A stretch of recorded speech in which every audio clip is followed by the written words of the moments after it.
Namaste friends, SIR নিয়ে আরও একখানি ভিডিও। গত 6ই ফেব্রুয়ারি ইলেকশন কমিশন অফ ইন্ডিয়ার তরফ থেকে আমাদের রাজ্যের চিফ ইলেকট্রাল অফিসারকে নির্দেশিকা পাঠানো হয়েছে যে এসআইআর হিয়ারিংয়ের জন্য অ্যাডমিসিবল ডকুমেন্ট হিসেবে পার্মানেন্ট রেসিডেন্সিয়াল সার্টিফিকেট গণ্য হবে। যদিও এই নির্দেশিকাটি নতুন কোনো নির্দেশিকা নয়, বিহার এসআইআরেও permanent residential certificate admissible document হিসেবে গণ্য ছিল। পশ্চিমবঙ্গ এসআইআরেও প্রথম থেকেই permanent residential certificate admissible document হিসেবে গণ্য ডকুমেন্টের তালিকাভুক্ত ছিল,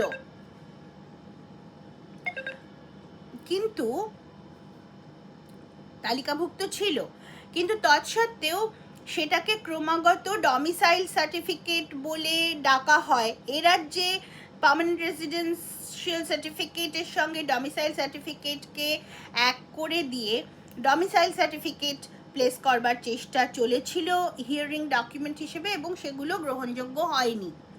কিন্তু একটা কনফিউশন তৈরি হওয়ার পরেই আমরা শুনতে পেয়েছি যে সুপ্রিম কোর্টে দাঁড়িয়েও বারবার করে এই প্রসঙ্গ উঠেছে যে ডমিসাইল সার্টিফিকেট নির্বাচন কমিশন গ্রহণ করছে না। অন্য সমস্ত স্টেটে ডমিসাইল সার্টিফিকেট গৃহীত হচ্ছে, একমাত্র পশ্চিমবঙ্গে ডমিসাইল সার্টিফিকেট গৃহীত হচ্ছে না।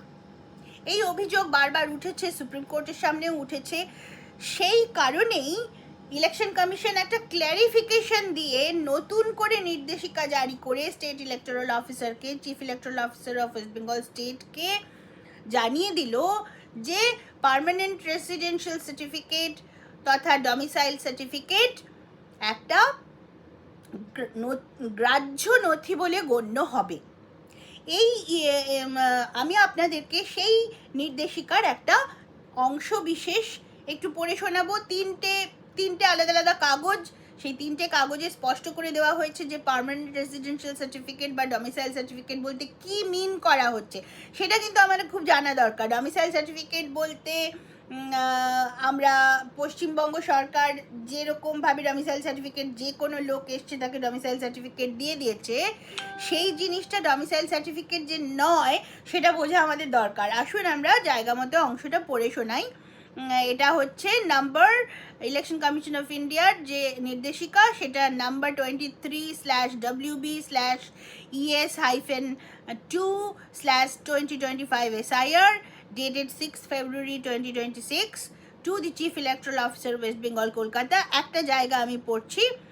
In this context, I am directed to state that EROs or AEROs, being the competent statutory authorities under the Representation of People Act 1950, shall accept only such permanent resident certificates which are issued only by the competent authorities, namely the district magistrate, additional district magistrate, subdivisional officer, collector, Kolkata, and strictly in accordance with the guidelines notified by the government of West Bengal wide letter dated 02/11/1999 and subsequent orders issued thereunder।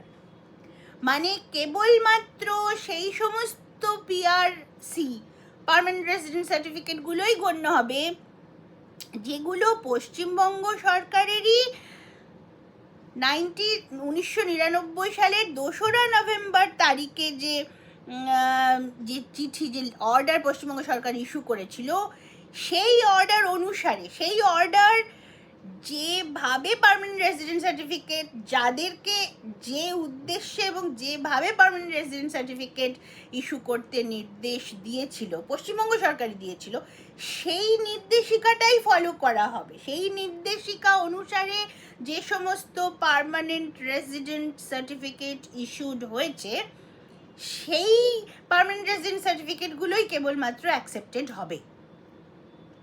এবং তাহলে সেই নির্দেশিকাটা কি, মানে অর্থাৎ এই যে 1999 সালের একটা নির্দেশিকা অনুযায়ী পার্মানেন্ট রেসিডেন্ট সার্টিফিকেট ইস্যুড হতে হবে, যদি 1999 সালে পশ্চিমবঙ্গ সরকারের সেই পার্টিকুলার অর্ডারটা অনুযায়ী ইস্যুড হয় কোনো পিআরসি, তাহলেই সেটা গৃহীত হবে। তাহলে এবার আমাদের জানতে হবে যে 1999 সালের যে নির্দেশিকাটি ছিল পশ্চিমবঙ্গ সরকারের, সেইটা কী ছিল। তাহলে আমরা আসুন দেখে নিই।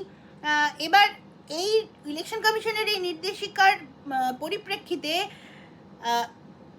State office of the chief electoral officer of the state of West Bengal, মানে মনোজ আগরওয়ালজির অফিস থেকে সমস্ত অ্যাডিশনাল চিফ ইলেকট্রাল অফিসারদেরকে চিঠি পাঠিয়ে দেওয়া হয়েছে। বলা হয়েছে যে in reference to the letter above, ECI এর যে চিঠি তার পরিপ্রেক্ষিতে আমি বলছি, এবং সেখানের যে 8 নম্বর পয়েন্ট, 2 নম্বর পয়েন্টের para B, section B, issued strictly in accordance with the guidelines notified by the government of West Bengal wide letter dated 02/11/1999 with সাবজেক্টটা কি ছিল সেই 1999 সালের অর্ডারের, সেটা ছিল issue of domicile or permanent residential certificate two non Bengali candidates for the purpose of appointment under defense and other paramilitary forces and subsequent orders issued thereunder. অর্থাৎ বিষয়টা হলো কি, এই যে পার্মানেন্ট রেসিডেন্ট সার্টিফিকেটগুলো কাদেরকে ইস্যু করতে মানে কাদের ক্ষেত্রে সেটা গৃহীত হবে, শুধুমাত্র যারা নন বেঙ্গলি ক্যান্ডিডেট তাদের জন্যই কেবলমাত্র, কোনো বাঙালির জন্য নয়, কোনো বাঙালি বা বাংলাভাষীর জন্য নয়, নন বেঙ্গলিদের জন্য। এবং সেই নন বেঙ্গলিদের জন্য যারা অ্যাপয়েন্টেড হচ্ছে কোনো ডিফেন্স সেক্টরে অথবা অন্য কোনো প্যারামিলিটারি ফোর্সেসে, মানে সিআরপিএফ, সিএপিএফ, সিআইএসএফ, প্যারামিলিটারি ফোর্সেসে এবং ডিফেন্সে যদি কেউ, আর্মিতে যদি কেউ পশ্চিমবঙ্গে বসবাসরত কোনো অবাঙালি যদি এই সেক্টরগুলোতে চাকরির জন্য যেতে চায়, তখন তারা যে পশ্চিমবঙ্গেরই বাসিন্দা, সেই জন্য তাদের একটা পার্মানেন্ট রেসিডেন্ট সার্টিফিকেটের দরকার হয়। সেই প্রয়োজনটা মিট আপ করার জন্যই পশ্চিমবঙ্গ সরকার ওই নির্দেশিকা জারি করেছিল যে পার্মানেন্ট রেসিডেন্সিয়াল সার্টিফিকেট কাদের দেওয়া যাবে, না এদেরকে দেওয়া যাবে। এবার আসুন, এই দেখুন আছে আমার কাছে সেই পার্টিকুলার অর্ডার, 1999 সালের যে অর্ডার পশ্চিমবঙ্গ সরকারের, government of West Bengal, home department, political, A Bhattacharya, special secretary. এবার ডিস্ট্রিক্ট ম্যাজিস্ট্রেটদেরকে তিনি লিখেছিলেন, নর্থ 24 পরগনাস ডিস্ট্রিক্টের, লিখেছিলেন দ্য 2nd November 1999। সাবজেক্ট হচ্ছে issue of domicile or permanent residential certificate two non Bengali candidates, guidelines regarding in this department circular number 7481/17P dated 2nd November 1999, the district magistrates have been authorized to issue domicile or permanent residential certificates for the purpose of appointment under defense and other paramilitary forces. For consideration of the prayer of the candidates, the following guidelines may be followed. সেখানেও কিন্তু guideline দিয়ে দেওয়া হয়েছে, অর্থাৎ যে কোনো নন Bengali candidate এসে যদি ডিফেন্সে আমি চাকরি অ্যাপ্লাই করেছি, আমাকে একটা পিআরসি দিয়ে দিন, তাহলেও কিন্তু হবে না। মনে করুন আমি নন বেঙ্গলি একজন এবং আমি সোজা চলে গেলাম যে আমি অমুক জায়গায় চাকরি অ্যাপ্লাই করেছি, দয়া করে আমাকে একটা পিআরসি দেওয়া হোক। ডিস্ট্রিক্ট ম্যাজিস্ট্রেটের কাছে চলে গেল। ডিস্ট্রিক্ট ম্যাজিস্ট্রেটকে এবার কী চেক করতে হবে? Whether the applicant or his parents have been continuously living in the state for a considerably long time, say over 15 years or so. District magistrate প্রথম কি চেক করবে যে ওই ক্যান্ডিডেট যে চাইছে পিআরসি, তার মা বাবা কি এখানে বহুদিন ধরে আছে, এই রাজ্যে 15 বছরের বেশি সময় ধরে আছে। Whether the applicant or his parents possess any immovable property in West Bengal, মানে অ্যাপ্লিকেন্ট বা তার মা বাবার কোনো সলিড প্রপার্টি, কোনো বাড়ি বা জমি আছে কিনা, অর্থাৎ তারা পশ্চিমবঙ্গে বিনিয়োগ করেছে কিনা, টাকা পয়সা বিনিয়োগ করেছে কিনা। Whether the applicant was born in the state of West Bengal and if he or she has been prosecuting study in schools, colleges in West Bengal from primary standard to be supported by birth certificate, school certificate. মানে এমনও হতে পারে যে হয়তো জমি জমা নেই, কোনো ইমুভেবল প্রপার্টি নেই, কিন্তু সেই অ্যাপ্লিকেন্ট এ রাজ্যেই জন্মগ্রহণ করেছে এবং এ রাজ্যেই লেখাপড়া করছে, স্কুল স্টাডিজ করেছে এ রাজ্যেই, এখান থেকেই স্কুল স্টাডিজ শেষ করেছে। এবং সেটা কিভাবে প্রমাণিত হবে? তার বার্থ সার্টিফিকেট দেখাতে হবে এবং স্কুল সার্টিফিকেট দেখাতে হবে, স্কুল লিভিং সার্টিফিকেট যেটা, বা মাধ্যমিকের সার্টিফিকেট, যেটা কিন্তু একটা অন্যতম গ্রাহ্য ডকুমেন্ট, এমনকি আমাদের এসআইআর এর ক্ষেত্রেও।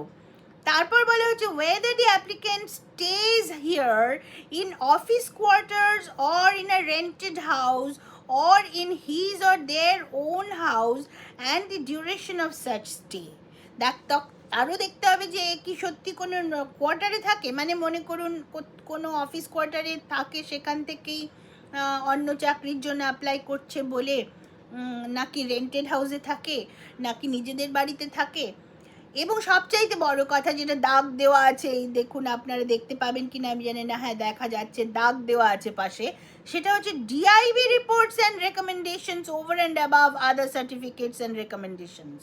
মানে ডিস্ট্রিক্ট ইন্টেলিজেন্স ব্রাঞ্চের যে রিপোর্ট, মানে এরকম একটা পার্মানেন্ট রেসিডেন্স সার্টিফিকেট ইস্যু করার আগে district intelligence report, district intelligence ব্রাঞ্চের যে রিপোর্ট, মানে এই লোকটার সব দিক থেকে ঠিকঠাক, সেই রিপোর্টটাই কিন্তু সবার অন্য সব সার্টিফিকেট রেকমেন্ডেশনের ওপরে গৃহীত হবে। এই ছিল হচ্ছে আমাদের each and every case should be examined according to its merit.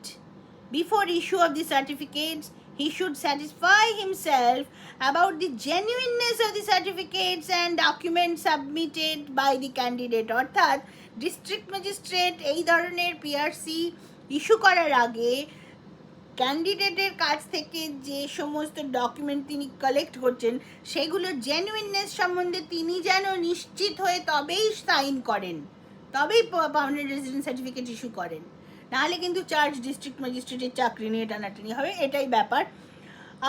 Specimen copy of the application form is sent here with. অর্থাৎ আমরা পরিষ্কার দেখতে পেয়ে গেলাম যে পার্মানেন্ট রেসিডেন্ট সার্টিফিকেট বিষয়টা কি, সেটা কিন্তু ইলেকশন কমিশন পরিষ্কার করে বলে দিল। এবং তার ফলে আমরা দেখতে পাচ্ছি কি না, পশ্চিমবঙ্গের মানুষের একটা অংশ ডমিসাইল সার্টিফিকেট গৃহীত হবে, ডমিসাইল সার্টিফিকেট গৃহীত হবে বলে ভীষণ উত্তেজিত হয়ে উঠেছেন। একদল লোক খুশি হতে পারেননি, তারা খুব খুশি ছিলেন যে ডমিসাইল সার্টিফিকেট গৃহীত হচ্ছে না, বহু লোক বাদ পড়বে এসআইআর থেকে, সেরকম একদল লোক ছিলেন। আর একদল লোক আছেন যারা ডমিসাইল সার্টিফিকেট গৃহীত হচ্ছিল না বলে সত্যি সত্যি কষ্ট পাচ্ছিলেন, তারা মনে করছিলেন আমাদের ডমিসাইল সার্টিফিকেট আছে, সেটা গৃহীত হচ্ছে না, এবার গৃহীত হয়ে গেল তো কি আনন্দ। এনাদের দু ধরনের লোকেরাই আসলে মূর্খামি করছেন। যারা দুঃখ পাচ্ছিলেন তাদেরও দুঃখ পাওয়ার কিছু নেই, আর যারা অতিমাত্রায় খুশি হয়ে উঠেছেন তাদেরও অতিমাত্রায় খুশি হওয়ার কিছু নেই। কারণ এই ডমিসাইল সার্টিফিকেট সকলকে ইস্যু করা যাবে না, শুধুমাত্র নন বেঙ্গলি ক্যান্ডিডেটদেরকে এবং তাদেরকে যারা ডিফেন্স সেক্টরে বা প্যারামিলিটারি সেক্টরে চাকরির অ্যাপয়েন্টমেন্টের জন্য। অর্থাৎ এখনও দেখতে হবে যে এখনও যদি ডমিসাইল সার্টিফিকেট কাউকে ইস্যু করা হয়, দেখা হবে যে সে ডিফেন্স সেক্টরে কর্মরত কিনা বা কোনো প্যারামিলিটারি সেক্টরে কর্মরত কিনা এবং নন বেঙ্গলি কিনা। অর্থাৎ বাংলাদেশিদেরকে যদি মনে করা হয়, যদি বাংলাদেশিরা প্রচুর আছে আমাদের স্টেটে, এটা নিয়ে কোনো সন্দেহের বিষয় নেই, এখন আর বলার কোনো জায়গাই নেই। বাংলাদেশি মুসলিম প্রচুর আমাদের রাজ্যে বসে আছে, তাদের মধ্যে অনেকে হিন্দু নাম নিয়ে বসে আছে, এগুলো এখন ওপেন ফ্যাক্টস, এগুলো তো আমাদের এখন আর বলতে হেসিটেট করতে হবে না, তার কারণ এগুলো সবই রিপোর্টেড ফ্যাক্ট, সবার কাছে সব কিছু জানা, সবাই সব কিছু জানে, সবাই সব কিছু জানে। সুতরাং জানবার পর যদি এটা বলতে অসুবিধা হয়, তাহলে তো বলতে হবে যে মানে একটা ভয়ঙ্কর অবস্থার মধ্যে আমরা পড়ে গেছি। না, সেটা অবশ্য সত্যিই পড়েছি, কিন্তু সে যত ভয়ঙ্করই হোক না কেন অবস্থাটা, সত্যি কথাটা তো বলতে পারতেই হবে। বাংলাদেশিরা প্রচুর ঢুকে আছে এবং তাদের অনেকে হিন্দু নামেও ঢুকে আছে, তাদের কোনো লাভ হবে না এর দ্বারা। এই ডমিসাইল সার্টিফিকেট তাদেরকে একটুও হেল্প করবে না, কারণ ডমিসাইল সার্টিফিকেট নয়, এটা পার্মানেন্ট রেসিডেন্ট সার্টিফিকেট, এবং এটা একমাত্র ইস্যু করতে পারা যায় নন বেঙ্গলি ক্যান্ডিডেটদের যারা ডিফেন্স বা প্যারামিলিটারি সেক্টরের চাকরির অ্যাপয়েন্টমেন্টের জন্য অ্যাপ্লাই করছিলেন বা করছেন। শুধু তাদের জন্যই কিন্তু এই পার্মানেন্ট রেসিডেন্ট সার্টিফিকেট থাকবে, তাদের কাছেই থাকবে, আর কারোর কাছে পার্মানেন্ট রেসিডেন্ট সার্টিফিকেট থাকবে না। আমরা পশ্চিমবঙ্গের বাসিন্দা, পশ্চিমবঙ্গেই জন্ম, ডিফেন্স সেক্টরে চাকরি করিনি, আমাদের কোনো পার্মানেন্ট রেসিডেন্ট সার্টিফিকেট নেই, ব্যাপারটা এইরকম। সুতরাং এটাতে অতি উৎসাহিত হয়ে ওঠার বা অতি দুঃখিত হয়ে ওঠার কোনো ব্যাপারই নেই। এই পার্মানেন্ট রেসিডেন্ট সার্টিফিকেট প্রথম থেকেই ছিল তালিকাভুক্ত, এখনও রইল। শুধুমাত্র ইলেকশন কমিশন যেটা করলো সেটা হচ্ছে অযথা চেঁচামেচি হচ্ছে বলে, অযথা সুপ্রিম কোর্টে একটা অপটিক্স তৈরি করা হচ্ছে, একটা দৃশ্যপট, মানে একটা দৃশ্যপট তৈরি। দেখুন আমাদের সমস্ত জায়গায় ডমিসাইল সার্টিফিকেট নেওয়া হচ্ছে, শুধুমাত্র পশ্চিমবঙ্গে নেওয়া হচ্ছে না। এই ধরনের একটা মিথ্যে অভিযোগের ঘর তৈরি হয়ে গিয়েছে বলে, মিথ্যে অভিযোগের ঘর, একটার পর একটা মিথ্যে অভিযোগ সুপ্রিম কোর্টে দাঁড়িয়ে। হ্যাঁ, সুতরাং এই মিথ্যে অভিযোগের ঘরকে যাতে একেবারে বিনষ্ট করে দেওয়া যায়, সেই কারণেই কিন্তু ইলেকশন কমিশন তো নিজে আত্মপক্ষ সমর্থন করবে, এটা খুব স্বাভাবিক। ইলেকশন কমিশন সেই কারণেই একটা নতুন নির্দেশিকা দিয়ে পরিষ্কার বুঝিয়ে দিল যে পার্মানেন্ট রেসিডেন্ট সার্টিফিকেটগুলো গৃহীত হবে, এবং পার্মানেন্ট রেসিডেন্ট সার্টিফিকেট মানে কি, কোনটা পার্মানেন্ট রেসিডেন্ট সার্টিফিকেট, কোন অর্ডার, কোন গভর্নমেন্ট অর্ডার অনুযায়ী পার্মানেন্ট রেসিডেন্ট সার্টিফিকেট হতে হবে, তবেই গিয়ে। অর্থাৎ এটা নিয়ে আমরা আশা করি এই বিষয়টা নিয়ে আমাদের কাছে এটা স্পষ্ট হয়ে গেল। এইটা বলবার জন্য এই video. Thank you very much.